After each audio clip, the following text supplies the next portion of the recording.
So close. So close to the finish. We've all decided that everybody here on the team is going to sleep all day Saturday. We're just going to nap and probably eat Doritos and Oreos and just eat our feelings. And just so you know, we'll probably take that next week off too. Like, you probably won't hear a whole lot from us. We have to wait on Kickstarter to finalize the numbers, and then I have to send out a bajillion reminders to everybody whose card didn't go through like it was supposed to. All that kind of stuff, right? All that fun housekeeping stuff. And then we'll launch the late pledge system, which we do through Pledge Manager. So, you know, you can still back the game. People can still back the game even if they didn't pledge for $1, right? So we accept completely new late pledges as well while that's open. And people have asked, and we keep our Pledge Manager open until we have to set our orders with manufacturing. That's when we no longer allow refunds. That's when the Pledge Manager closes and you can't add anything. You'll still be able to update your addresses. All that stuff's fine. But as far as that's and that typically could, you know, that could be like 8 months, right? It could be like 6 to 8 months, depending on how fast development goes. But typically it's in that 8-month range. So just a heads up on that.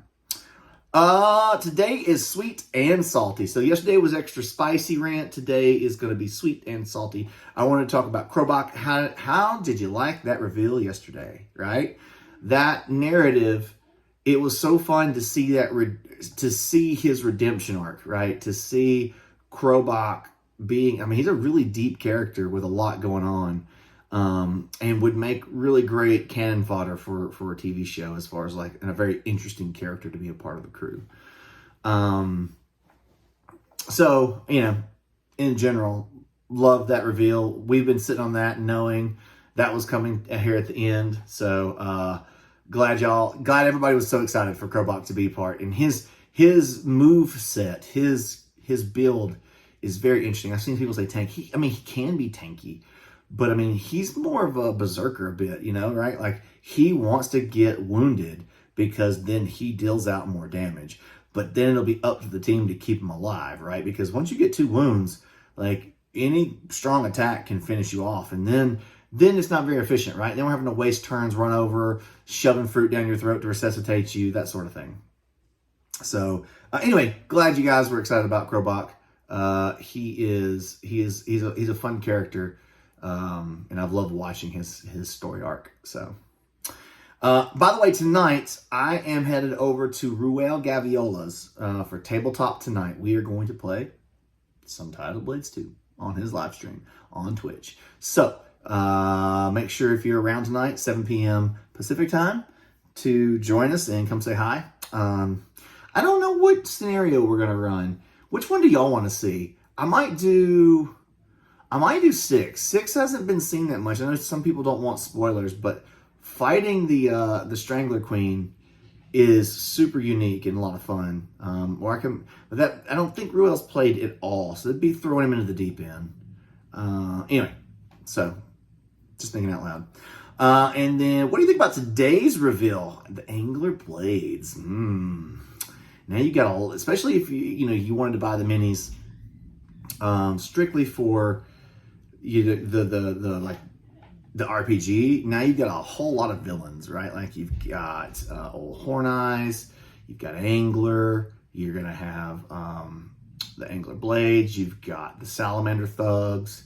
So there's a lot of good, a lot of really, really good minis in there for that. And then I can't wait till you see all the maps that are in the game, because like obviously we're only showing you 6, but there's gonna be like a lot more, obviously. So like there'll be a lot of locations that you can have a lot of fun with RPG with those components. And if you don't want to, they're totally not needed. You can just play Theater of the Mind. But really excited for the Angler Blades, and then letting you know, like, there's a lot of very interesting tie-ins in the rest of the campaign. So, you know, that you get to discover on your own once we get you the game. Hey, I wanted to mention something real quick for a few other folks that, I love supporting the other creators on here. So, Kids Table Gaming. This is a cool game. Just got it not too long ago. Read the rule book last night as I needed something to just not think about the campaign for a little while. Cool game, great components. They always deliver great games. I've got several of their games back here. What's the other one that I really, really like? We play a lot of it. It's the water one. My brain just, like, this is what happens. Normally I'd be able to spit that out immediately. I'm looking for it, but my games are absolutely... Oh, Wreck Raiders. It's over there. Wreck Raiders. Great worker placement game. Just great. It's a really great family weight. You should get that one if you've got kids, and or just a great gateway game, right? Great if you need a game. You need games that are like when people who are newer to gaming come over. You don't want to throw them in the deep end of the pool. But it's weird because their games aren't super simple either. Like there's enough rule set there to be very enjoyable. And then one other one I want to mention is Mission Catastrophe that I just got from Peter with his new company, Cardboard Alchemy. Now, you know, Peter worked at Breaking Games, who did Dwellings of Eldervale. He did a bunch of other games, but obviously probably most known for Rise of Tribes and Dwellings of Eldervale. And this is his new company, Mission Catastrophe, where there's a first project, and they've got Flamecraft that hasn't delivered yet, that is in process.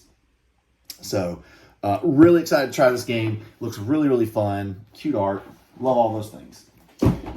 You know, I have a whole list of that kind of stuff I could go down with people that I enjoy their games and help love and support. So, okay. I think one of the things I wanted to touch on today in the salty category is there was a comment from yesterday's video that talked about greed. And greed being people like companies who reskin a game and put it out again. Or I think one of their examples was Monopoly and Risk being rethemed. And when I rebutted against that, I'm like, no, greed is like Jeff Bezos, who's, you know, has record profits, but then increases his prices when he already is very profitable and cuts benefits to his workforce who help him get those profits. That's greed, right? Greed implies maliciousness. And obviously there is a spectrum of greed. But, and you know, my hypothesis, my position was there's not really widespread rampant greed in the board gaming industry. The majority of companies are just doing what they can to make games for their fan base. And I would still position myself that retheming monopolies is still making products for the fan base. And hear me out. Just because you don't like Monopoly or you think Monopoly is overrated or, you know, whatever gatekeeping type of thought process you have about Munchkin or Monopoly or Risk or Scrabble or Yahtzee or whatever, right? That's irrelevant to this conversation. So if people weren't buying those rethemes of Monopoly, those companies wouldn't make it, okay? So there's that. Whereas, say, the oil companies who have current record profits, they capitalize on chaos in the world by driving the prices up, and we're forced to buy their product. That's greed, right? Like that's a good example of greed. You aren't forced to buy Monopoly or a retheme of it. If you buy that rethemed Monopoly, it's because you're excited about it, and so that company's not being greedy. Now, you could make a case that the company is lazy or they have uninspired design because they keep reiterating the same game with different themes. That is a position I think you could come from that I'm not going to say it has merit because I still don't think that, but at the end of the day, I could see your position there. I do not see your position by calling these companies greedy. I believe that is conflating what the terminology for greed actually means, right? And I think when we do that, it waters down these terms that get used for when they really apply. And I think that's dangerous. Well, maybe not dangerous. It's not helpful. I don't know the right phrasing, but it's not helpful, right? That when we conflate things well above the levels of where they need to be, and this can be on lots of subjects. It's a dangerous thing to do. And so I want to definitely push back and say, no, retheming Monopoly is not greed. You want to call it lazy or uninspired? I still wouldn't agree with you, but I could understand your position. I do not understand your position because that does not raise itself to the level of qualifying to be greed. Like I said, oil companies, Jeff Bezos, there's lots of great examples of, say, corporations who, like Roblox, I read that they gave their CEO a $223 million pay package when they lost 16% of their market. That dude's greedy, and those shareholders are greedy. Seeing Katie Porter rip apart like the R&D or the pharmaceutical side of things, and like showing that they're just spending the majority of their money on stock buybacks and not actually R&D, even though that's the lame duck they throw out, the reasons why medicine's so high. Now those things are greed. Those things are definitely greed. So anyway, obviously some of this is going to. Can you guys tell I just washed and blow dried my hair like this? I've got my fro hawk is out of control a little bit. Obviously your economic, political, social standings are going to affect this spectrum that you view this sort of stuff on. But I'm going to definitely push back on things that are conflated and I'm going to defend the companies that retheme Monopoly and Risk, and they or make party games that, just because you don't like that game doesn't mean, or that you get over the gatekeeping approach of looking your nose down on game types that some people enjoy that you don't.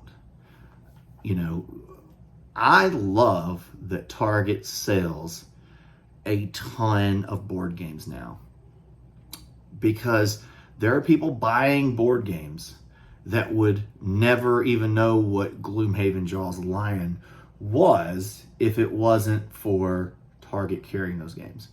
And now is Target grabbing at everything that they might sell? Sure. Are they a greedy corporation? Definitely, we could make some cases for that. But they are still helping us expand the hobby. Some percentage of those people will keep buying board games. They won't just buy one. They're going to keep buying more board games. And, they're going to dip in. They may one day come across this thing called Board Game Geek, and they may fall into the hole. Just like some, all of our stories are probably pretty similar, right? Like, however you got started, then you fall into this hole of like, for me, my friends, we were raiding Warcraft. They said, come over to board game night. I was like, I do not want to come play Monopoly. No, thank you. Like, we don't play Monopoly. We play fun games that we think are fun. They didn't think Monopoly was very fun. But they're like, we have beer, so bring beer and come play this game. I was like, fine. I like hanging out with you guys, whatever. And we played Power Grid, and I loved it. I thought it was really cool. And then I went to Barnes & Noble, and I bought a couple games. And then, obviously, as you all know, the rest is history. So, the mass market games, they may not be your preference, but that doesn't mean other people can't really enjoy those games. And it doesn't mean that those games aren't doing a benefit to our industry as a whole, because I promise you, if we grow our user base, that only benefits everyone. Like, right now, a really successful game, I say really successful, a game that is, I think Tom Vassell said a long time ago, if a game sold 10,000 units, that was a successful game. I don't know how long, that was a couple years ago. And I still think that range is pretty accurate. I don't think the majority of games sell 10,000 units. I don't know the percentage. I would need to bring on like a distro salesperson, right, that sees the numbers to really be able to throw out some stuff. Like Mike from PhD would be able to really help there. But like whatever that number is, if publishers, if we had a bigger user base of people who bought board games, and let's just say like a normal selling game would sell 30 or 40,000 units of a game, that would be so much better for publishers, because we would be able to go into that going, there's volumes there that we can make math work. There's things that we could add to games, knowing that was kind of like our baseline. But I think most companies for retail, they probably start around 5,000, somewhere between 5 and 7,500 units to start with for a retail launch. And that's if that's all you sell, that's not a profitable game. That wasn't, I don't want to say it wasn't worth your time to make, because there's lots of other reasons why you make games, not just to make money. But it doesn't, one of the things that I always want to do for my partners being artists and designers and freelancers that work on in every aspect, is I want to be able, especially if they're paid on royalty, I want to do a good job of selling their game so that they get paid for the effort they put into making this game. And a lot of times there's so much effort and years of effort, play testing and changes, and there's so much work that goes into making these games, that if we only sell 2,000 or 3,000 units of a game at retail and they get a pretty paltry a chicken check, if they get a very small check, right, like it's very deflating. So anyway, now I'm rambling again. You get that, as someone called it, my flow of consciousness. It's a very hard area especially for small publishers who don't have good foothold with distro and retail division, and they're just really depending on word of mouth to get most of their game sales. It's hard. It's real hard, and they are going to always have a tough time. So that's what I say. Like, if we can grow our user base of people who are buying games, that only helps everybody. And because you'll get more games, you'll get better games, and you'll get cooler games that have more content and more components.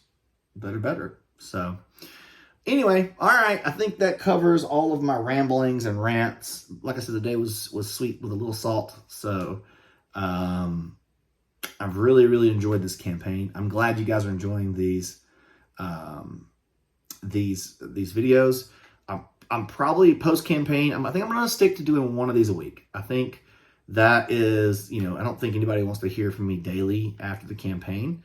But I think once a week, I can give you a video update on whatever we worked on that week, whatever got accomplished real quick. And then the highlights of that. And then, these industry behind the scene things, I want to keep talking about those. So, as these issues come up or these topics come up, I can weigh in on those and try to give you at least some inflected background of at least my perspective on it, which, there's lots of perspectives. There'll be people who disagree with me even within the industry. So but anyway, I think I want to keep these going at least once a week. So subscribe to the YouTube channel here if these are interesting to you and you want to get it about once a week. I'll try to keep these to 20 minutes at the most.